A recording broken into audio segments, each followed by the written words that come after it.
Welcome back students. हम लोग पढ़ रहे हैं मल्हार नाम से जो आपकी पुस्तक है हिंदी की 6th क्लास की, उसका पार्ट 12 हिंद महासागर में छोटा सा हिंदुस्तान। इसका अभ्यास कार्य आज के वीडियो में हम लोग करने वाले हैं। तो पाठ मैंने आपको पिछले वीडियो में करा दिया था, आपको समझ में आ गया होगा। कहीं कुछ डाउट हो तो आप लोग कमेंट सेक्शन में पूछ सकते हैं। आज के पाठ में हम लोग आज की वीडियो में इस पाठ से जुड़े हुए सारा का सारा अभ्यास कार्य करेंगे। तो पाठ में आपको सबसे पहले बताया गया है कि इस पाठ को थोड़ा और निकटता से समझ लेते हैं। तो गतिविधि आपको जैसे हमेशा दी जाती है, इस पाठ में भी आपको वही गतिविधि दी गई है मेरी समझ से। तो यहाँ आपसे प्रश्न पूछे जाते हैं जिनके उत्तर के सामने आपको स्टार बनाना होता है। तो नीचे दिए गए प्रश्नों का सटीक उत्तर कौन सा है, उसके आगे तारा बनाइए, आपको दिया गया है। तो पहला प्रश्न आपको दिया गया है, हिरण समूह में क्यों खड़े थे? कारण दिए गए हैं, भागने पर उन्हें सिंह के आक्रमण का डर था, या फिर वे भाग चुके हिरणों के लौटने की प्रतीक्षा में थे, या फिर वे बीच खड़े असावधान जिराफ की रक्षा कर रहे थे, या फिर सिंह उनसे उदासीन थे अतः उन्हें कोई खतरा नहीं था। तो देखने में पता चल रहा था कि भागने पर उन्हें सिंह के आक्रमण का खतरा था। इसके आगे आप स्टार बना देंगे। तो ये क्यों है, मेरे हिसाब से आप लोग भी सोच सकते हैं कि इसको मैंने क्यों लगाया। आप लोग भी सोच सकते हैं, आप बता सकते हैं, क्योंकि बताया गया है पाठ में भी कि जब कोई भी जानवर अकेला रह जाता है पीछे से, तब शेर उस पर पीछे से वार करता है। झुंड में जब तक जानवर खड़े होते हैं उनके ऊपर सिंह, जो शेर होता है, सिंह होता है, वो अटैक नहीं करता है। इसलिए इस बात को हिरण भी समझ चुके थे कि अगर हम में से कोई पीछे छूट जाएगा तो उसके ऊपर सिंह आक्रमण करेगा, इसलिए वो लोग नहीं भाग रहे थे। तो आप इसमें ऑप्शन ए इसमें करेक्ट कर सकते हैं। इसके बाद दूसरा प्रश्न आपको दिया गया है, मॉरिशस छोटे पैमाने पर भारतवर्ष ही है, कैसे? तो इस प्रश्न के ऑप्शन आपको दिए गए हैं कि गन्ने की खेती अधिकतर भारतीयों द्वारा की जाती है, या फिर अधिकतर जनसंख्या भारत से जाने वालों की है, या फिर सभी भारतवासी परी तालाब पर एकत्रित होते हैं, या फिर भारत की बहुत सी विशेषताएं वहां दिखाई देती हैं। तो इनमें से हम यही कह सकते हैं कि मॉरिशस छोटे पैमाने पर भारतवर्ष ही है। इसके लिए बेस्ट ऑप्शन यही है कि भारत की बहुत सी विशेषताएं वहां दिखाई देती हैं। केवल जनसंख्या से किसी देश को आप देश नहीं कह सकते हैं, उस देश की विशेषताएं भी वहां पर दिखनी चाहिए। तो वहां पर केवल भारत की जनसंख्या ही नहीं है, ये एक बड़ा फैक्टर है, लेकिन साथ साथ वहां बहुत सी ऐसी विशेषताएं हैं जो वहां को, मॉरिशस को भारत जैसा बनाती हैं। इसलिए ऑप्शन डी करेक्ट होगा। आप इस पर स्टार बनाएंगे। इसमें आपको कहा जाता है कि अपने मित्रों के साथ चर्चा कीजिए और कारण बताइए कि आपने ये उत्तर क्यों चुने। तो आप बता सकते हैं बेटा। इसके बाद आपको दिया गया है प्रश्न कि पाठ में से चुनकर कुछ पंक्तियां नीचे दी गई हैं, इन्हें ध्यान से पढ़िए और इन पर विचार कीजिए। आपको इनका क्या अर्थ समझ में आया? अपने विचार अपने समूह में साझा कीजिए और अपनी लेखन पुस्तिका में लिखिए।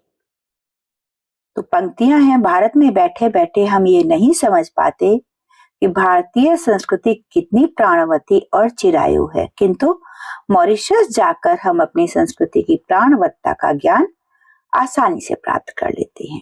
यानी कि यहाँ पर लेखक कहना चाहते हैं कि अगर हम भारत में बैठे हुए हैं तो हमें ये पता नहीं चलता है कि हमारी जो भारतीय संस्कृति है ये कितनी स्ट्रांग है, कितनी पुरानी है और कितनी ज्यादा ये मजबूत है, कितनी जानदार है। लेकिन अगर हम मॉरिशस में जाते हैं तो हमें पता चल जाता है आसानी से, क्योंकि हम जब किसी दूसरे देश में जाते हैं और वहां जाके अपनी संस्कृति का प्रभाव देखते हैं तो हमें पता चलता है हमेशा ही कि हमारी संस्कृति कितनी फैली हुई है। तो कि मॉरिशस भारत से बाहर एक छोटा सा देश है, वहां पर जब हम अपनी संस्कृति का पूरा प्रचार प्रसार देखते हैं तो हमें पता चलता है कि हमारी भारतीय संस्कृति कितनी मजबूत है, कितनी दूर दूर तक फैली हुई है। वहां पर लोग भारतीय संस्कृति को कितना अपना मानते हैं, कितना उस पर गर्व करते हैं, जब हम देखते हैं तब हमें पता चलता है कि हमारी भारतीय संस्कृति कितनी प्राणवती है, कितनी चिरायु है। आगे आपको दिया गया है सोच विचार के लिए, तो इस यात्रा वृत्तांत को एक बार फिर से पढ़िए और निम्नलिखित के बारे में पता लगाकर अपनी लेखन पुस्तिका में लिखिए। सोच विचार कर आपको लिखना है। तो नैरोबी का नेशनल पार्क चिड़ियाघर नहीं है। यहाँ पर आपको एक लाइन दी गई है कि नैरोबी का नेशनल पार्क चिड़ियाघर नहीं है। तो आपसे क्वेश्चन पूछा गया है कि नेशनल पार्क और चिड़ियाघर में क्या अंतर है। तो इसका उत्तर बेटे बड़ा बनता है, इसलिए मैंने अलग से आपके लिए लिख लिया है, इसको आप यहाँ से पढ़िए। तो नैरोबी का जो नेशनल पार्क और चिड़ियाघर जो है, जो नैरोबी का नेशनल पार्क है वो चिड़ियाघर नहीं है। स्टेटमेंट देने के बाद आपसे पूछा गया था कि नेशनल पार्क और चिड़ियाघर में क्या अंतर होता है। तो नेशनल पार्क और चिड़ियाघर दोनों ही वन्य जीव संरक्षण और पर्यटन के लिए महत्वपूर्ण होते हैं, लेकिन दोनों में कई अंतर होते हैं। वन्य जीव संरक्षण का मतलब है जंगली जीवों को यहाँ पर बचाकर सुरक्षित रखा जाता है, और साथ ही ये पर्यटन के लिए यानी कि टूरिज्म के लिए भी इम्पोर्टेंट है। तो दोनों ही बातों के लिए इम्पोर्टेंट है ये। तो कैसे कैसे है वो हम देखेंगे। पहला तो स्थान और आकार। नेशनल पार्क जो होता है उसका आकार बड़ा होता है, जबकि जो प्राकृतिक आवास के संरक्षण के लिए संरक्षित होता है, प्राकृतिक रूप से इनको रखा जाता है। यहाँ पर जानवरों को, यहाँ पर वन होते हैं, पहाड़ होते हैं, नदी होती है, प्राकृतिक पारिस्थितिक तंत्र बनाया जाता है। बिल्कुल प्राकृतिक जगह पर लाके जानवरों को, पक्षियों को छोड़ दिया जाता है, बड़ा क्षेत्र होता है।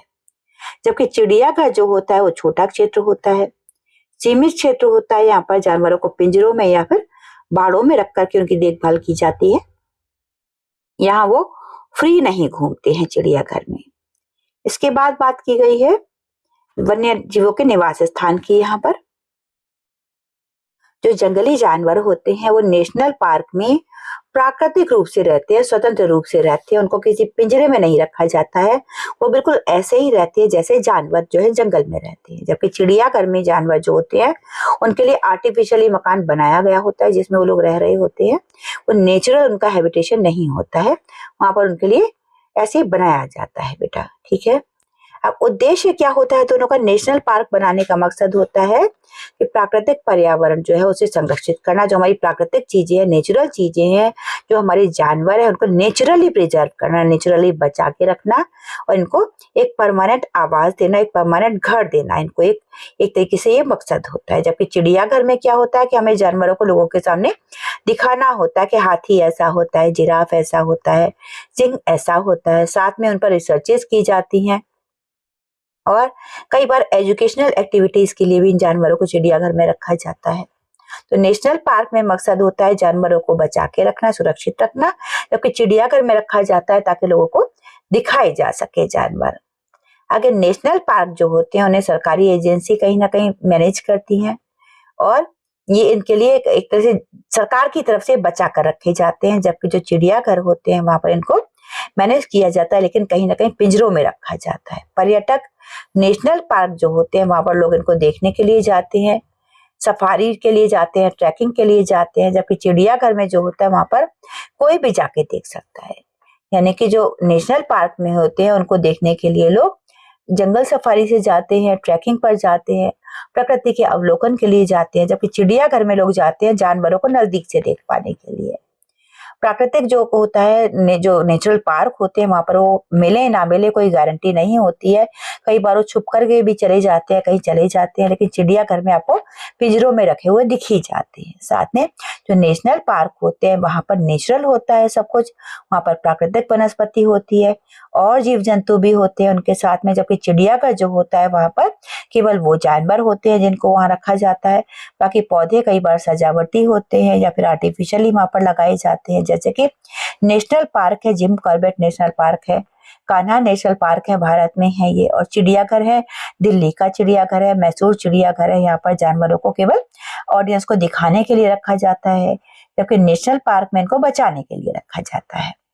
तो नेशनल पार्क जो होते हैं वो प्रकृति के संरक्षण पर केंद्रित होते हैं, कि हमें प्रकृति को बचाना है, जानवरों को बचाना है। जबकि चिड़ियाघर जो होते हैं वहां पर जानवरों की प्रदर्शनी लगाई जाती है, उन पर रिसर्च किए जाते हैं। इसके बाद आपको आगे प्रश्न दिए गए हैं।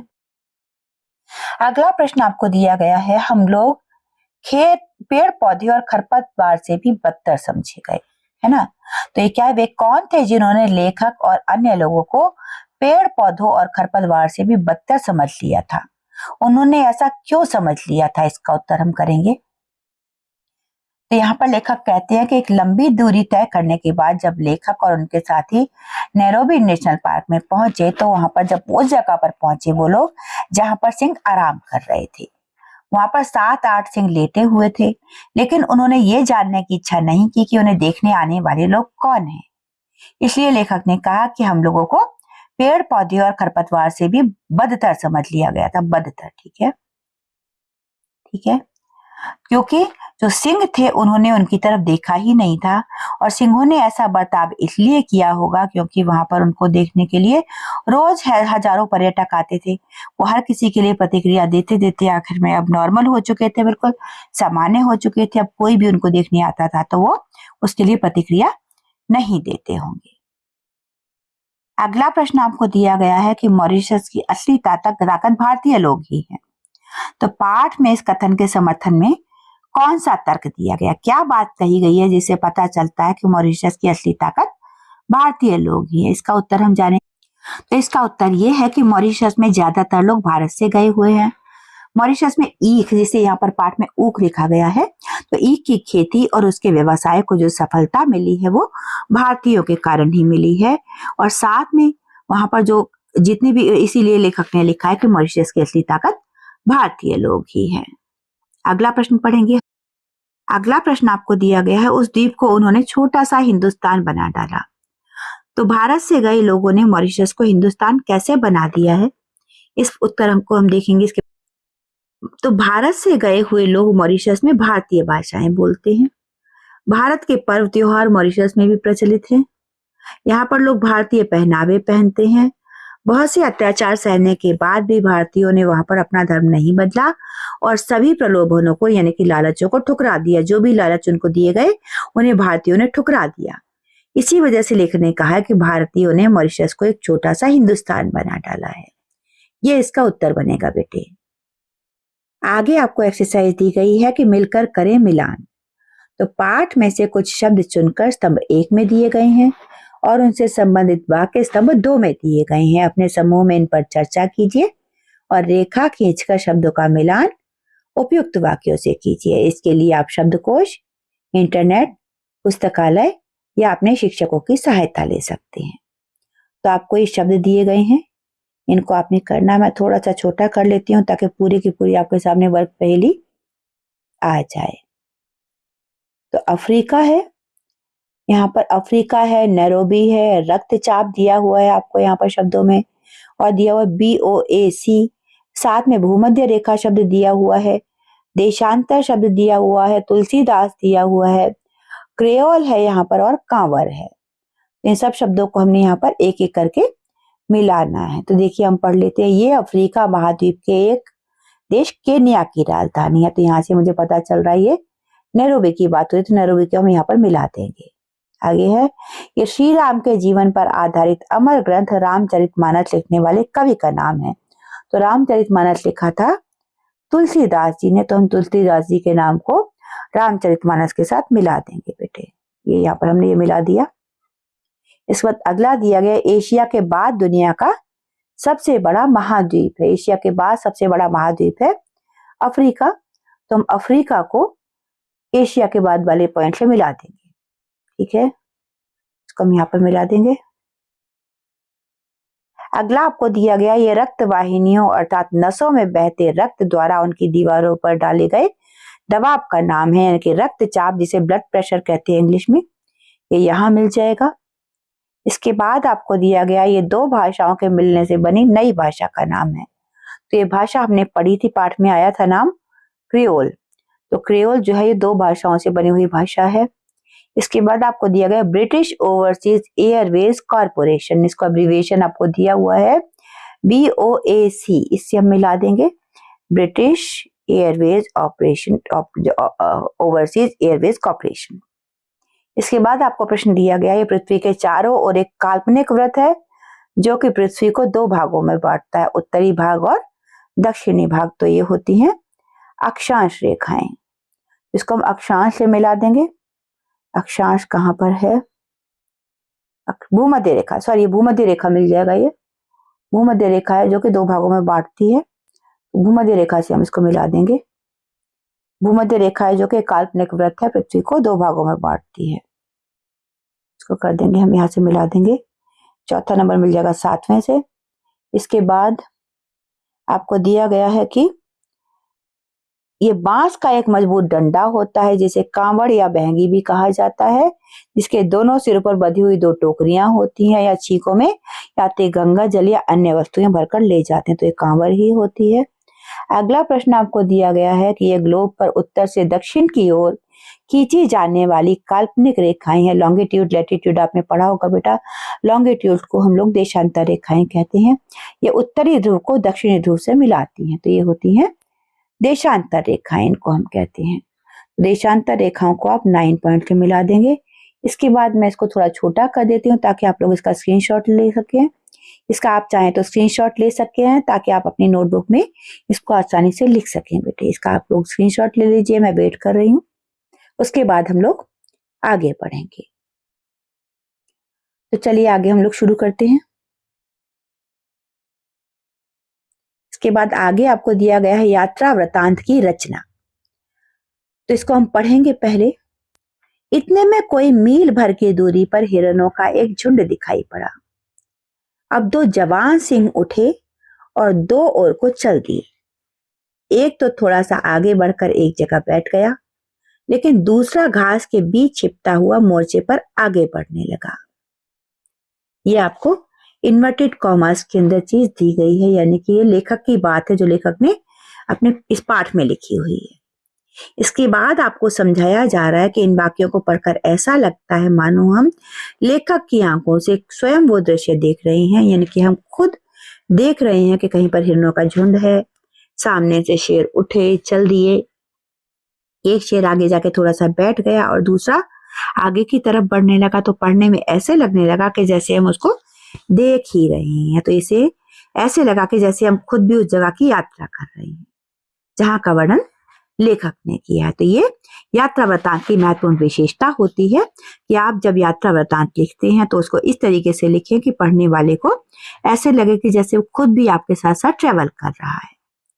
तो यहाँ पर आपको कहा गया है कि इस पाठ को एक बार फिर से पढ़िए और इसकी रचना पर ध्यान दीजिए। आपको जो विशेष बातें दिखाई दें उन्हें आपस में साझा कीजिए और लिख लीजिए। जैसे कि लेखक ने बताया है कि वो एक स्थान से दूसरे स्थान तक कैसे और कब पहुंचा, कैसे पहुंचा, कब पहुंचा, वहां पर उसने क्या क्या चीजें देखी, क्या क्या चीजें उसे हैरान करने वाली थी। ये सारे पॉइंट्स आप बना सकते हैं और इनको आप अपनी नोटबुक में लिख सकते हैं बेटे। आगे है अनुमान या कल्पना से। तो अपने समूह में मिलकर चर्चा कीजिए। आपको प्रश्न दिया गया है कि मॉरिशस वो देश है जहां बनारस भी है, गोकुल भी है और ब्रह्म स्थान भी है। तो मॉरिशस के लोगों ने गली मोहल्ले के नाम इस तरह के क्यों रखे होंगे? ये प्रश्न आपसे पूछा गया है, इसकी चर्चा करनी है आपको। तो इसका उत्तर हम लोग लिख करके देख लेते हैं बेटा। तो उत्तर है कि मॉरिशस में लोगों ने गली मोहल्लों के नाम इस तरीके से क्यों रखे होंगे इसका, कि मॉरिशस में भारत से गए बहुत से लोग रहते हैं। बहुत संभव है कि वो लोग बनारस, गोकुल इत्यादि जगहों से गए हों और एक साथ रहने लगे हों। तो जिन जगहों पर बनारस से रहने वाले लोग ज्यादा रहते होंगे उन्होंने वहां का नाम बनारस रख लिया होगा, और जहां गोकुल के रहने वाले लोग ज्यादा होंगे वहां का नाम गोकुल रख लिया होगा। एक कारण तो ये हो सकता है, और दूसरा कारण ये भी हो सकता है कि ऐसा भी संभव है कि उस जगह की परिस्थितियां भारत के बनारस या गोकुल से मिलती जुलती हों, इसलिए उन लोगों ने वहां का नाम भारतीय गली मोहल्ले के नाम पर रख लिया हो। तो ये दोनों वजह हो सकती हैं बेटे इस चीज की। तो दोनों ही वजहों को आप लोग अपनी नोटबुक में लिख सकते हैं। दूसरा प्रश्न है, कोई 7-8 सिंह लेटे या सोए हुए थे और उन्हें घेर कर 8-10 मोटरें खड़ी थी। ठीक है, तो आपने पढ़ा कि केन्या का राष्ट्रीय पार्क पर्यटकों से भरा रहता है। यहाँ पर हमेशा टूरिस्ट बने रहते हैं, तो पर्यटक जंगली जानवरों को घेरे रखते हैं। क्या उसका उन पशुओं पर कोई प्रभाव पड़ता होगा? अपने उत्तर के कारण भी बताइए। जैसे आपको संकेत दिया गया है कि राष्ट्रीय पार्क के बंदरों सिंहों का व्यवहार भी बदल गया है। इसका उत्तर हम लोग लिखेंगे कि नेशनल पार्क में सिंहों को उनके सही समय पर भोजन दिया जाता है, भोजन करा दिया जाता है उनको, इसलिए जब उनके पेट भरे होते हैं तो वो किसी जानवर पर आक्रमण नहीं करते हैं। और साथ ही रोज बहुत से लोगों को वहां पर आते हुए देखकर कि उनका व्यवहार अब बदल चुका है, वे शिकार नहीं करते, वो किसी के आने पर या उनको देखने पर अब प्रतिक्रिया नहीं देते हैं, क्योंकि इतने सारे लोगों के बीच में रहने की वजह से यहाँ के सिंहों का व्यवहार अब बदल चुका है। अगला प्रश्न है, मॉरिशस के मध्य में एक झील है जिसका संबंध हिंदुओं ने परियों से बिठा दिया है और इस झील का नाम अब परी तालाब हो गया है। तो इस झील का नाम परी तालाब क्यों पड़ा होगा? इसका उत्तर हम लिखेंगे कि हो सकता है कि मॉरिशस की वो झील बहुत सुंदर हो जिसे देखकर लोगों को परियों की कहानी याद आती हो, या फिर उसे तालाब के साथ किसी परी की कहानी जोड़ दी गई हो। जोड़ की जगह छोड़ हो गया बेटा, ये जोड़ है, ये ठीक है ना, जोड़ दी गई हो, है ना, कोई परियों की कहानी उसके साथ जोड़ दी गई हो, इसलिए लोगों ने उसका नाम परी तालाब रख दिया होगा। एक बीच में एक प्रश्न रह गया है बेटे, यहाँ पर प्रश्न है, हिरणों का एक झुंड दिखाई दिया जिनके बीच एक जिराफ बिल्कुल बेवकूफ की तरह खड़ा था, तो सिंहों के आसपास होने के बाद भी जिराफ क्यों खड़ा रहा होगा? इसका उत्तर है कि जिराफ एक लंबे समय से शेरों के साथ वहां पर रहते हैं और उन्हें भी शेरों की आदत का पता चल चुका है कि अब शेर उन पर आक्रमण नहीं करते हैं, तो यही कारण रहा होगा कि जिराफ शेर को देखकर कि वहीं पर खड़ा रहा। ठीक है बेटा। इसके बाद आगे है शब्दों की बात। तो नीचे शब्दों से जुड़ी कुछ गतिविधियां दी गई हैं, इन्हें करने के लिए आप शब्दकोश, पुस्तकालय या अपने शिक्षकों और साथियों की सहायता भी ले सकते हैं। तो आपको यहाँ बताया गया है संज्ञा के स्थान पर, तो देखिए यहाँ पर आपको दिया गया है कि हिरणों ने ताड़ लिया कि उन पर सिंहों की नजर पड़ रही है, अतएव वे चढ़ना भूलकर चौकन्ने हो उठे। अब इन पंक्तियों में जो आपको अंडरलाइन किए हुए दो शब्द हैं, इनको देखिए बेटा, उन और वे, इन पर ध्यान दीजिए। इन वाक्यों में ये शब्द किन के लिए इस्तेमाल किए गए हैं? ये शब्द इस्तेमाल किए गए हैं हिरणों के लिए, कि हिरण जो है उन पर सिंहों की नजर पड़ रही है, इसलिए अब हिरण चढ़ना भूल करके चौकन्ने हो उठे हैं। तो आपको पता है बेटा कि हिरण संज्ञा शब्द होते हैं, क्योंकि हिरण नाम है जानवर का। आपके मैं संज्ञा और सर्वनाम के भी बेटे वीडियो बना दूंगी बहुत जल्दी। तो शब्द जो कि संज्ञा शब्दों की जगह पर इस्तेमाल किए जाते हैं उन्हें सर्वनाम कहते हैं, जैसे कि ये, वो, हम, तुम, ये सब के सब बच्चे, जो उनको, इनको, ये सारे के सारे शब्द जो हम नाम की जगह पर इस्तेमाल करते हैं, यानी कि संज्ञा की जगह पर इस्तेमाल करते हैं, वो सब सर्वनाम कहलाते हैं। तो इसके बाद आपको यहाँ पर एक्टिविटी दी गई है, करने के लिए क्वेश्चन दिए गए हैं कि अब नीचे दिए गए वाक्यों में सर्वनाम शब्दों को पहचानिए और उनके नीचे रेखा खींचिए, है ना। तो रेखा खींचेंगे हम सर्वनाम शब्दों के नीचे। तो हाँ, बच्चे हाफ पैंट पहन सकते हैं, लेकिन गांधी टोपी उस दिन उन्हें भी पहननी पड़ती है। ठीक है, ये दो शब्द आ गए यहाँ पर सर्वनाम। उसके बाद अगली लाइन, अगले क्वेश्चन में, भारतीयों ने अत्याचार तो सहे लेकिन प्रलोभनों को ठुकरा दिया, वे अपने धर्म पर डटे रहे और जिस द्वीप ने भगवान ने उन्हें भेज दिया था उस द्वीप को उन्होंने छोटा सा हिंदुस्तान बना डाला। इसमें बहुत सारे सर्वनाम शब्द आए हैं बेटे, देखिए, वे, अपने, दो शब्द हो गए, धर्म पर डटे रहे और जिस द्वीप ने भगवान ने उन्हें भेज दिया था उस द्वीप को उन्होंने छोटा सा हिंदुस्तान बना डाला। ठीक है, इतने सारे शब्द यहाँ पर आ गए, अपने, वे, जिस, उन्हें और उस और उन्होंने, ये सब सर्वनाम शब्द हैं बेटा। अब आगे आपको कहा गया है कि ऊपर दिए गए दोनों वाक्यों को सर्वनाम की जगह संज्ञा शब्द लगा करके लिखिए। तो चलिए लिख लेते हैं हम लोग। तो पहले आपको दिया गया था, हाँ, बच्चे हाफ पैंट पहन सकते हैं, लेकिन गांधी टोपी उस दिन उन्हें भी पहननी पड़ती है। तो इसमें सर्वनाम शब्द क्या है? उस और उन्हें, इनकी जगह पर हम संज्ञा शब्द लगाएंगे तो हाँ बच्चे हाफ पैंट पहन सकते हैं, लेकिन गांधी टोपी शिवरात्रि के दिन बच्चों को भी पहननी पड़ती है। ये बन जाएगा इसका मीनिंग। इसके बाद दूसरा आपको जो दिया गया है वो है, भारतीयों ने अत्याचार तो सहे लेकिन प्रलोभनों को ठुकरा दिया। वे अपने धर्म पर डटे रहे और जिस द्वीप में भगवान ने उन्हें भेज दिया था उस द्वीप को उन्होंने छोटा सा हिंदुस्तान बना डाला।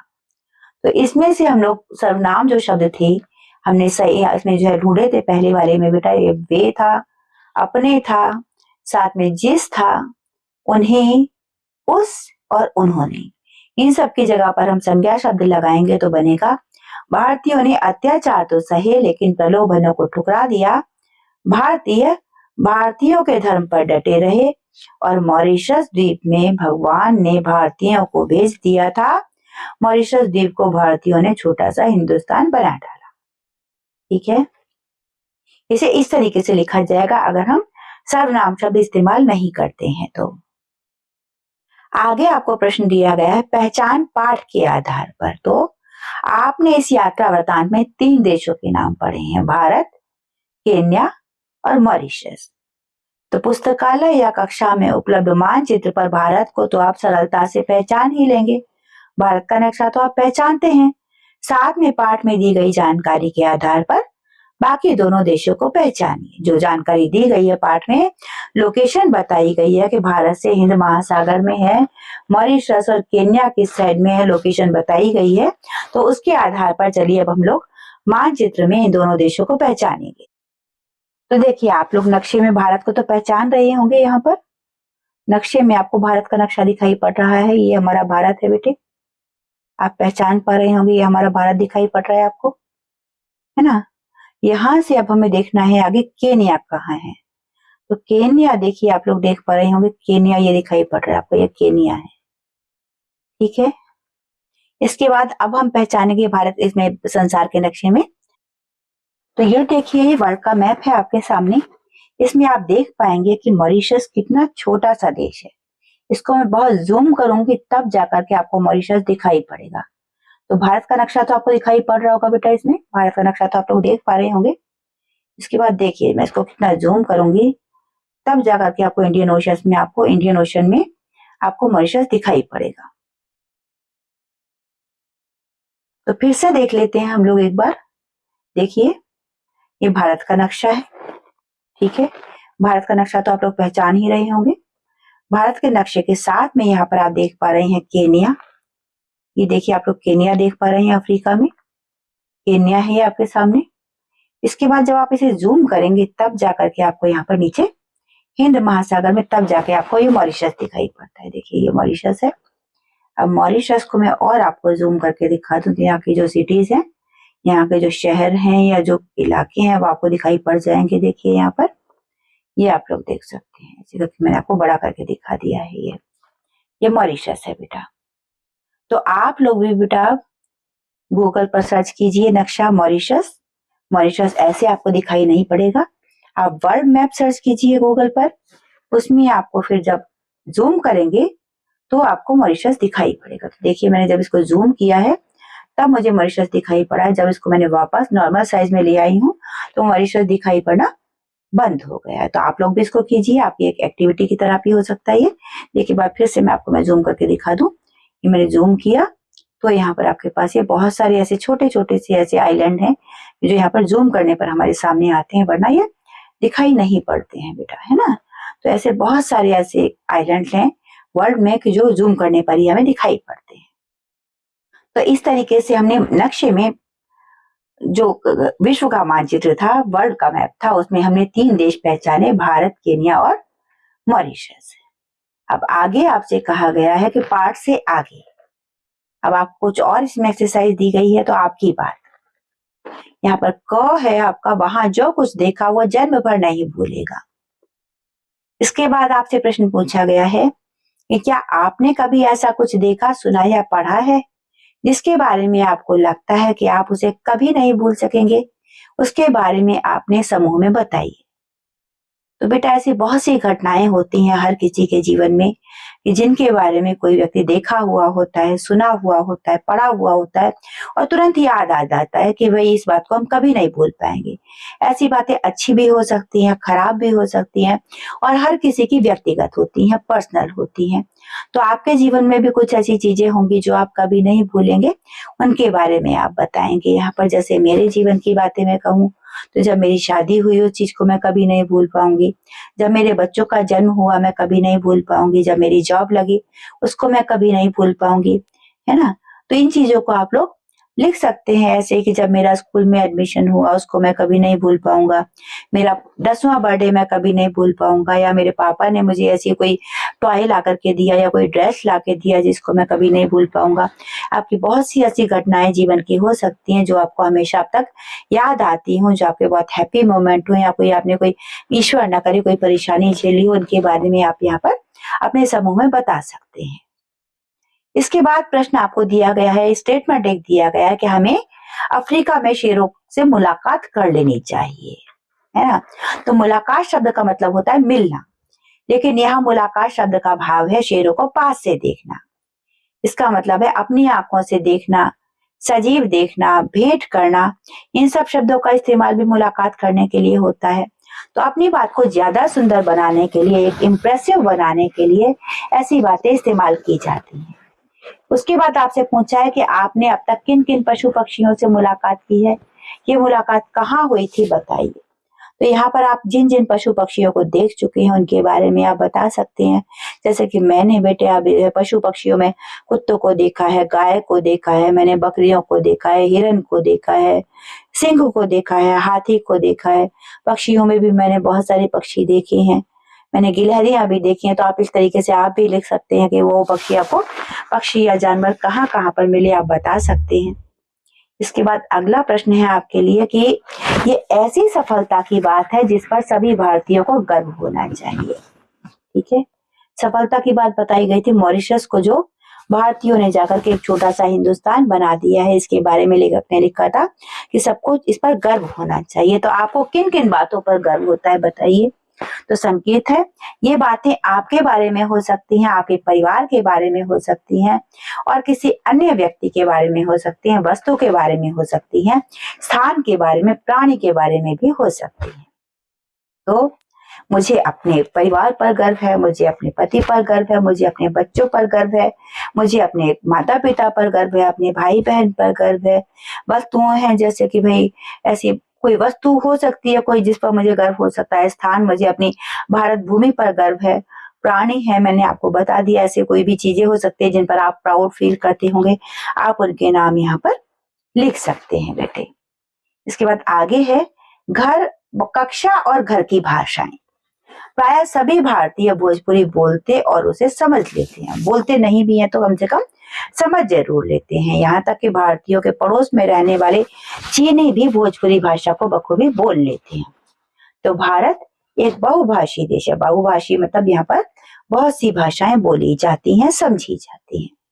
तो भारत में लगभग सभी व्यक्ति एक से अधिक भाषाएं बोल या समझ लेते हैं। अधिकतर लोग एक से ज्यादा भाषाएं बोल लेते हैं, समझ लेते हैं। तो आपसे पूछा गया है कि आप कौन कौन सी भाषाएं बोल लेते हैं, आपके मित्र कौन कौन सी भाषाएं बोल समझ लेते हैं। इनके बारे में यहाँ पर आपको तालिका दी गई है, यहाँ पर आपको बताना है। तो क्रम संख्या है, फिर है मैं जिन भाषाओं को बोल समझ लेता हूँ, उसके बाद मेरे मित्र जिन भाषाओं को बोल समझ लेते हैं, मेरे परिजन जिन भाषाओं को बोल समझ लेते हैं। तो पहली संख्या आप पहला लिख दीजिए नंबर, मैं जिन भाषाओं को बोल समझ लेती हूँ, मैं यहाँ पर लिखती चली जाऊंगी बेटा। आप लोग अलग अलग कॉलम में लिख सकते हैं। हिंदी बोल लेती हूँ मैं, हिंदी के अलावा इंग्लिश बोल लेती हूँ, समझ लेती हूँ मैं। ये सब एक ही कॉलम में लिखने है, मेरे पास जगह कम है इसलिए मैं ऐसे लिख रही हूँ बेटा। मैं संस्कृत बोल समझ लेती हूँ साथ में, ठीक है। इसके अलावा मैं उर्दू बोल लेती हूँ, थोड़ी सी समझ लेती हूँ। साथ में पंजाबी थोड़ी सी बोल लेती हूँ, समझ लेती हूँ। थोड़ी सी बंगाली बोल लेती हूँ, समझ लेती हूँ, है ना। थोड़ी सी भोजपुरी बोल लेती हूँ, समझ लेती हूँ। थोड़ी सी ब्रज बोल लेती हूँ, समझ लेती हूँ। थोड़ी सी अवधी बोल लेती हूँ, समझ लेती हूँ। ऐसे ही आप भी अपनी भाषाओं को लिख सकते हैं, कौन सी भाषाएं आप बोल सकते हैं और कौन सी भाषाएं आप समझ सकते हैं, उनको आप यहाँ पर लिख सकते हैं बेटा। उसके बाद मेरे मित्र जिन भाषाओं को बोल समझ सकते हैं, मेरे परिजन जिन भाषाओं को बोल समझ सकते हैं, उन सबको आपने अलग अलग मित्रों के बारे में यहाँ पर लिखना है बेटा। तो यहाँ पर आपको एक एक कॉलम में इन सब भाषाओं को लिखते चले जाना है। जैसे कि मैंने लिखा था, मैंने तो बहुत गंदे तरीके से लिख दिया, आप लोग साफ साफ लिखना बेटा, क्योंकि जब टैब पर लिखते हैं तो राइटिंग साफ साफ नहीं आती है। फिर भी एक बार मैं आपके लिए अपनी भाषाएं फिर से दोबारा लिख देती हूँ, हो सकता है आपको समझ में आ जाए थोड़ा सा, तो फिर से लिख देती हूँ मैं, है ना। तो जैसे मैं पहली भाषा हिंदी बोल लेती हूँ, समझ लेती हूँ, दूसरी भाषा में इंग्लिश बोल लेती हूँ, समझ लेती हूँ, इसको मैं अंग्रेजी लिख देती हूँ, है ना। तीसरी भाषा संस्कृत में बोल लेती हूँ, समझ लेती हूँ। इसके अलावा चौथी भाषा उर्दू बताया था मैंने आपको, पांचवी भाषा बताई थी पंजाबी, छठी भाषा बताई थी बंगाली, और सातवीं भाषा बताई थी भोजपुरी। इसके बाद आप चाहे तो और भाषाएं भी लिख सकते हैं, जैसे मैंने अवधी और ब्रज बताया था, लेकिन आपकी तालिका पूरी हो गई है।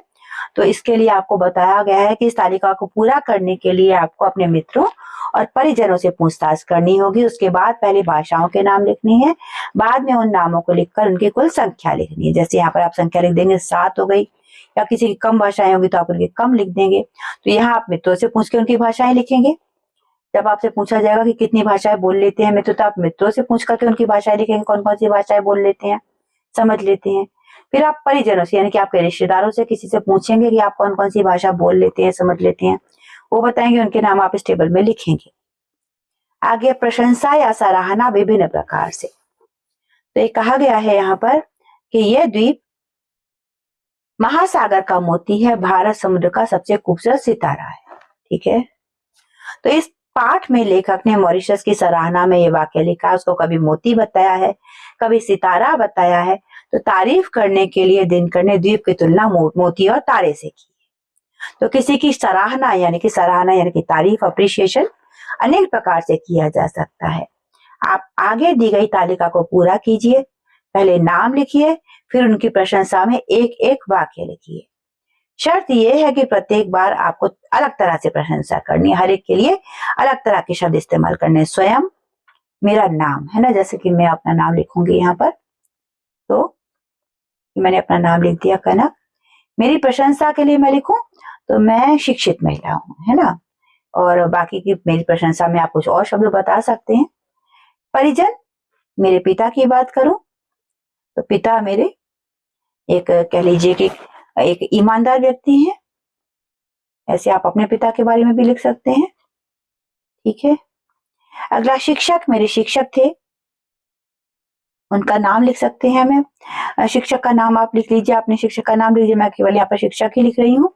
मेरे शिक्षक बहुत ही मेहनती रहे हैं हमेशा से, जिन्होंने मुझे पढ़ाया। आप अपने शिक्षक का गुण लिख सकते हैं। मेरी मित्र का नाम मैं यहाँ पर लिख लेती हूँ, मेरी मित्र का नाम शीतल है, वो बहुत ही सहयोगी प्रकृति की है, बहुत ही अच्छा उसका नेचर है, मैंने सहयोगी लिख दिया। साथ में पशु मुझे डॉग्स बहुत पसंद है बेटा, तो उनकी जो है प्रशंसा क्या लिखूं, उनकी प्रशंसा में तो बहुत कुछ लिख सकती हूँ मैं, प्रशंसा या सराहना का वाक्य उनके लिख सकती हूँ। बहुत ही वफादार होते हैं, बहुत ज्यादा प्यार करते हैं अपने मालिक को, है ना। आप पूरा वाक्य लिखेंगे, क्योंकि मेरे पास यहाँ पर टैब पर लिखने में दिक्कत हो रही है। आप पूरा लिख सकते हैं। दिल्ली या भारत लिख सकती हूँ, भारत मेरी जन्मभूमि है, इसलिए मुझे बहुत पसंद है, इसलिए मैंने भारत लिख दिया यहाँ पर बेटा, क्योंकि आप सभी लोग भारत से ही इसको देख रहे हैं ज्यादातर बच्चे। सब्जी, मुझे मटर बहुत पसंद है, मटर टेस्टी, बहुत टेस्टी लगती है मुझे, तो मैंने मटर लिख दिया। पेड़ मुझे पसंद लगता है आम का, क्योंकि मुझे आम भी बहुत पसंद है, मीठा फल देता है, हमेशा मीठे फल देता है। और आम का हम कई तरीके से इस्तेमाल कर सकते हैं, मीठा फल देता है, ये मैंने लिखा, है ना।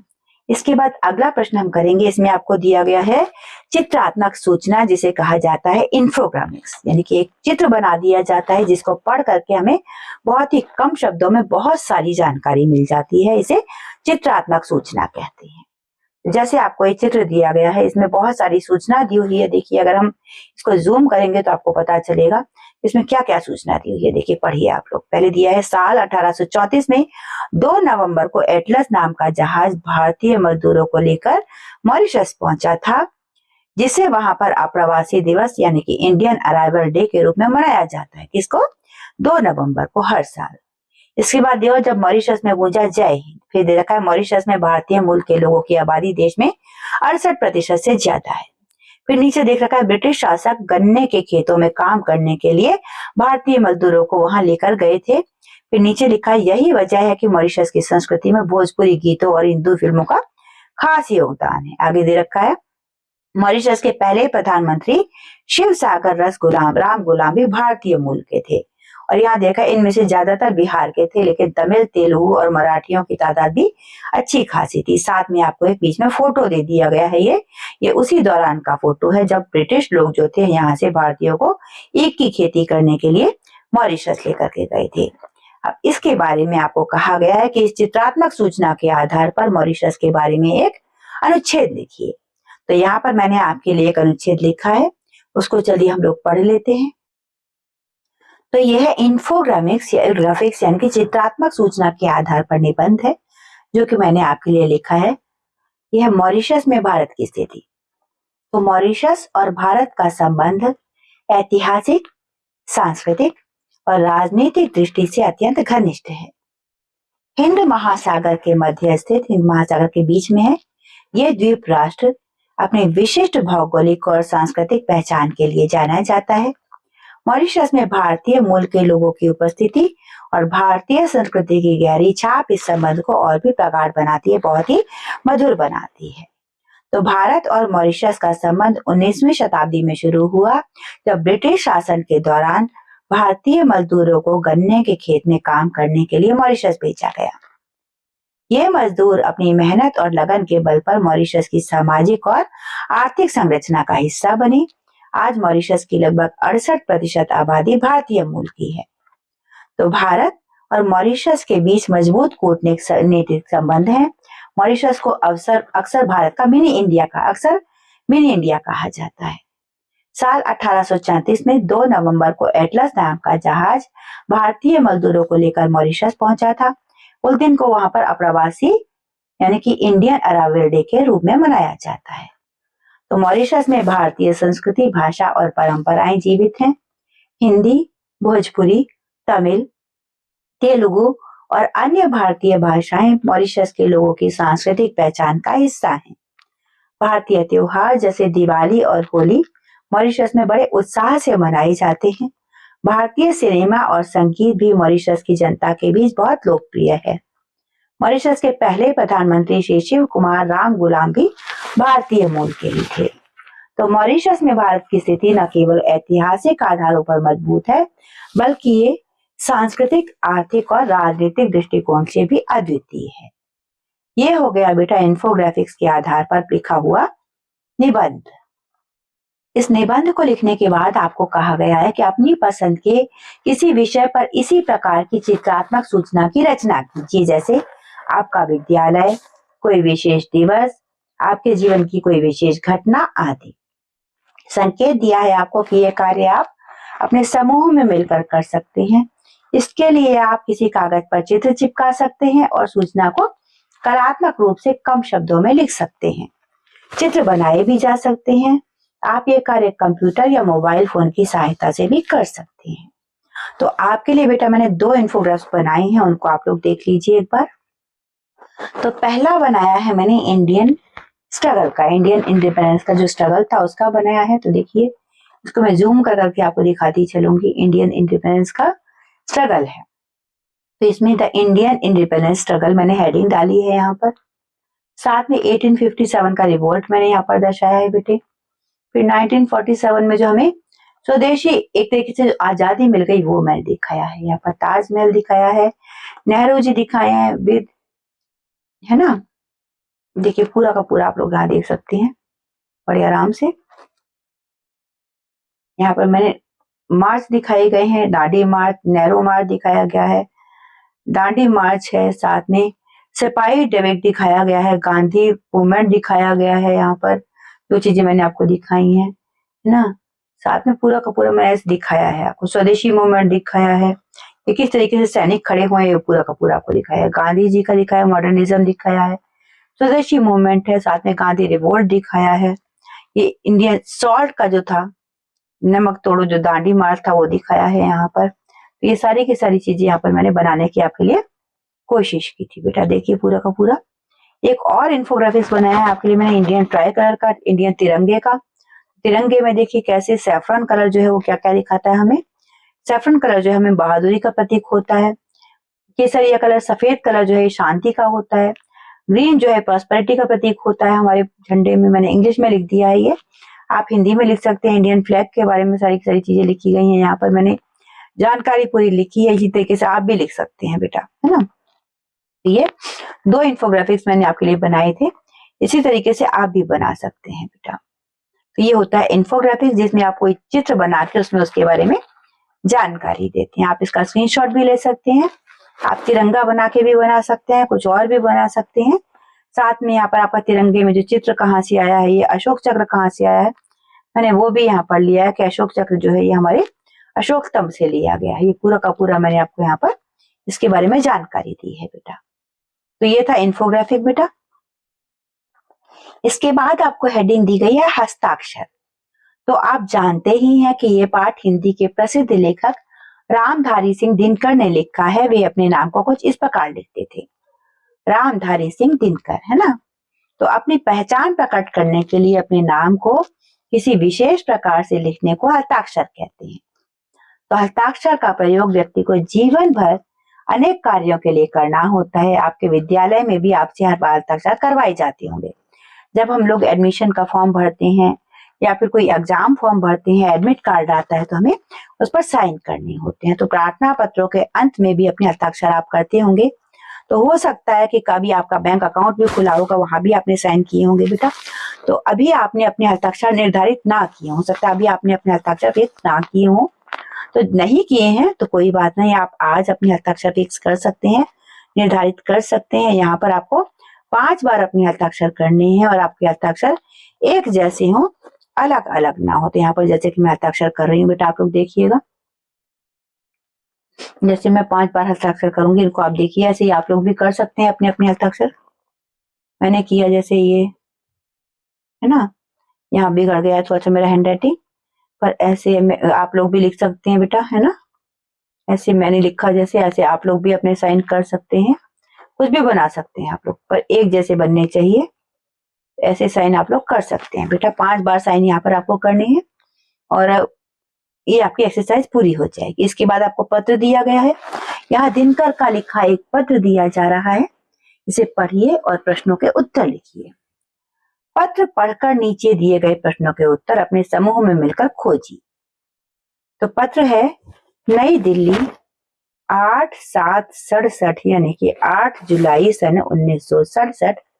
मान्यवर चतुर्वेदी जी, आपका कृपा पत्र मिला। मेरा स्वास्थ्य इधर बहुत गिर गया है, यानी कि मेरी तबीयत अब ठीक नहीं रहती है और संयम के बावजूद तेजी से सुधर नहीं रहा है। मतलब मैं बहुत ध्यान रख रहा हूँ लेकिन तब भी बहुत तेजी से मेरी हेल्थ की रिकवरी नहीं हो रही है। मेरा चित्त अभी भी दबा हुआ है, मतलब मेरी तबीयत अभी पूरी तरह से ठीक नहीं है। ऐसी अवस्था में मैंने 2 सप्ताह के लिए मॉरिशस जाना स्वीकार कर लिया है। ऐसी कंडीशन में मैं 2 सप्ताह के लिए मॉरिशस जा रहा हूँ। 15 जुलाई को प्रस्थान करना है, लौटना शायद 5 अगस्त तक हो। आपके आशीर्वाद की कामना करता हूँ। आपका दिनकर, सफदरजंग लेन, नई दिल्ली। तो ये पत्र किसने लिखा है? देखिए आपको पता चल रहा होगा किसने लिखा है पत्र। रामधारी सिंह दिनकर ने लिखा है। ये पत्र किसे लिखा है?